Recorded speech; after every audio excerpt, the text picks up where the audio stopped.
నమస్తే అండి. ఇక్కడ మనకు కనిపించే విగ్రహం ఉంది చూసారా? అది అభయాంజనేయ విగ్రహం అండి. ఆ అభయాంజనేయ విగ్రహం ఇక్కడ ఉండడానికి విశేషం ఏంటి అనేది ఈరోజు మాట్లాడుకుంటున్నాం.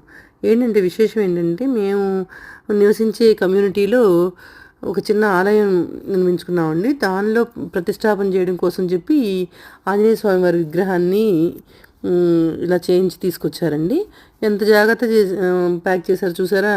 చక్కగా మంచిగా అన్నీ వరి పొట్టంతా పోసేసి చాలా బాగా ప్యాక్ చేశారండి. నేను ఫస్ట్ టైం చూస్తున్నానండి. మీరు ఎవరైనా ఇంతకుముందు చూస్తుంటే అఫ్కోర్స్ చూస్తుంటే ధన్యులు అనుకోండి. ఎందుకంటే మేము ఒకసారి చూసినప్పుడు మాకు అలాంటి పులకింతే వచ్చింది. అండ్ మీకు వెనకాల నుంచి వేద మంత్రాలు అనిపిస్తున్నాయి చూసారా? అవన్నీ ఏంటంటే హోమాలు జరుగుతున్నాయండి వెనకాల. అంటే ఇప్పుడు విగ్రహ ప్రతిష్టాపన చేయాలంటే ఎన్నో కార్యక్రమాలు మధ్యలో చేయాలన్నమాట. ఇది మొత్తం 3 రోజుల కార్యక్రమం అండి. ఇవి కనిపించే విగ్రహాలను చూసారు, అవి ఉత్సవ విగ్రహాలు అనమాట. ఇవి కూడా ఎంత బాగా వచ్చాయంటే సీతారామ లక్ష్మణ స్వాములు మరియు ఆంజనేయ స్వామి విగ్రహాలు ఎంత బాగా వచ్చాయో. ఇక్కడ చిన్న చిన్న విగ్రహాలను చూసారు. ఈ విగ్రహాలు ఏంటంటే మూల విరాట్తో పాటు ఈ చిన్న చిన్న విగ్రహాలు ఎందుకు వచ్చాయంటే, ఆలయానికి కుడి భాగము, ఎడమ భాగం అండ్ వెనక భాగంలో ఒక ఖాళీ స్పేస్ వదులుతారు కదండి, చిన్న చిన్న స్క్వేర్ బాక్స్లా వదులుతారు కదా, వాటిలో ప్రతిష్టాపన చేయడం కోసం చెప్పి ఆ చిన్న చిన్న విగ్రహాలు పట్టుకొచ్చారనమాట.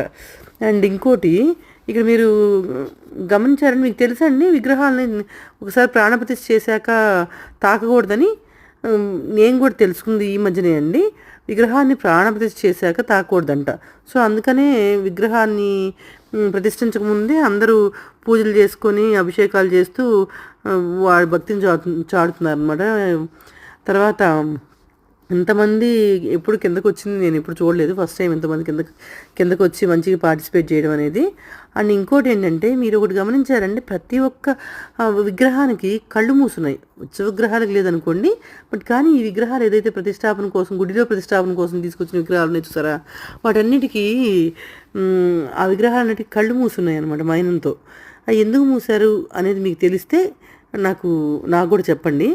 నాకు కూడా కరెక్ట్గా అక్కడ స్వామివారు చెప్పారు, కానీ నాకు ఇంకా ఏదో రీజన్ ఉందేమో అనే చిన్న ఇది ఉందన్నమాట. అండ్ ఇంకోటి ఇప్పుడు చూడండి, పూలతో అలంకరించారు. ఇందాక క్లీన్ చేశారు కదా, ఇప్పుడు పూలతో అలంకరించారు అనమాట. దీని తర్వాత ఏం చేస్తారనేది నెక్స్ట్ వీడియోలో మీతో మాట్లాడతాను నేను.